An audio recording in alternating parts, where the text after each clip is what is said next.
గురుగారు ఇంట్లో అక్వేరియం పెట్టుకోవచ్చు అని కొంతమంది అంటారు. పెట్టుకోవద్దు, మంచిది కాదు అని ఇంకొంతమంది అంటారు. అసలు యాక్చువల్‌గా వాస్తు ప్రకారం ఇంట్లో అక్వేరియం ఉంటే మంచిదే అంటారా? హ్మ్. ఇంట్లో అక్వేరియం ఉండాలా? వద్దా? అన్న దానికంటే ముందు హ్మ్. అక్వేరియం పర్పస్ ఏమిటో తెలుసుకుందాం మనం. హ్మ్. ఇప్పుడు అక్వేరియం అంటే ఏంటమ్మా? అది ఒక గాజు నలుచదరంలో ఉండేటటువంటి ఒక గాజు డబ్బాలో పైన ఓపెన్‌గా ఉంటుంది. అందులో చేపలు వేసి పెంచుతూ ఉంటారు. ఇది హ్మ్. అందరికీ తెలిసిందే.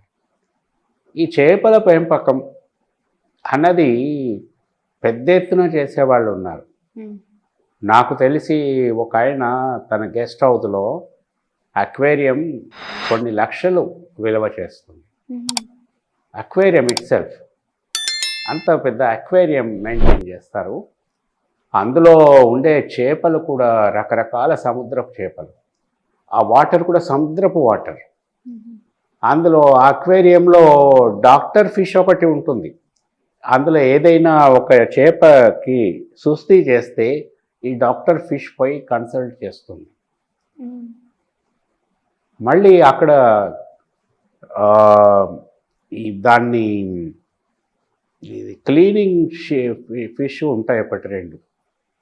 అవేమిటంటే మనకు మున్సిపాలిటీ వాళ్ళు చేసే పని అది చేస్తాయి అవి 2 చేపలు. ఆహా! పోయి అక్వేరియంలో ఉన్న మలినాలన్నింటినీ అవి తినేస్తూ ఉంటాయి. ఓకే. సముద్రం చేపలు. సముద్రపు చేపలు. అన్నీ సముద్రపు చేపలే. సముద్రం లోపల ఉన్నటువంటి అట్మాస్ఫియర్ దాంట్లో క్రియేట్ చేసి పెడతారు. ఇవన్నీ చూస్తే నాకు వండర్ అనిపించింది. It is just like a small township. హుహు. చిన్నదే. అంటే చిన్నదంటే దాదాపు ఒక 20 ఫీట్ బై 10 ఫీట్ ఉంటుంది. మళ్ళీ ఇది కూడా 10 feet. 20 feet by 20 feet by 20 ఉండొచ్చు. అంత పెద్ద అక్వేరియం. హుహు. అందులో కరెంటు, హ్మ్. Water purifiers lighting. ఇవన్నీ ఉంటాయి. అద్భుతంగా మెయింటైన్ చేయటం అనమాట. Throughout the day. ఓకే. చేస్తే అట్లా చేయాలి. అందులో చేపలకి ఏమీ హాని ఉండదు.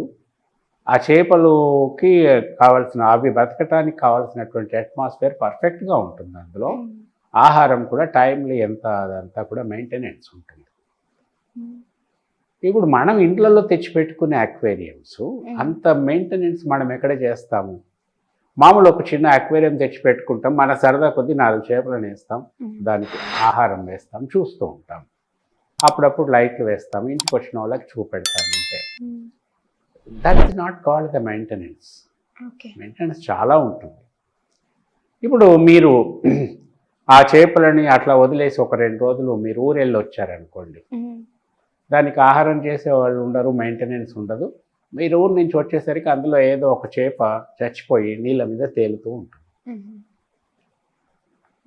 ఆ ఇంట్లోకి రావటమే అంటే తాళమేసిపోతే నేను చెప్పే సంగతి. హ్మ్. ఇంట్లో పని వాళ్ళు ఉండి చూసుకుంటే దట్స్ ఓకే. దానికి time to time proper maintenance లేకపోతే కూడా చచ్చిపోతాయి. ఆ మెయింటెనెన్స్‌కి ఒకరుండాలి. మనము డైలీ మనం వేసుకునే 1, 2 టాబ్లెట్స్ కూడా ఒక్కోసారి మర్చిపోతుంటాం. హ్మ్. సో వీటికి ఆహారం వేయటం కూడా ఒకరు మర్చిపోతారు. లేకపోతే ఆళ్ళేసారని నీళ్ళు వీళ్ళేసారని వాళ్ళు ఎవరు వేయరు. హ్మ్. అప్పుడు సఫర్ అయ్యేవి చేపలు.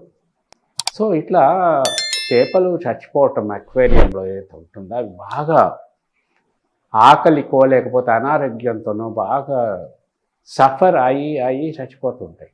హ్మ్.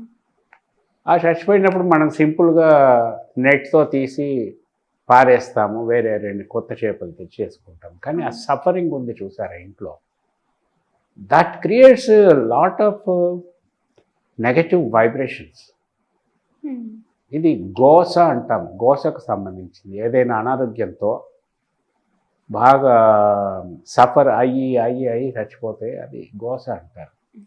ఇప్పుడు ఇంట్లో మన కాక్రోచెస్ ఇవి ఉంటాయి. వాటికి మందు కొడతాము. అవి కూడా కొట్టుకొని చచ్చిపోతూ ఉంటాయి. అదంతా ఒక గోస కిందకే. విపరీతమైన నెగెటివ్ వైబ్రేషన్స్ డెవలప్ అవుతుంటాయి.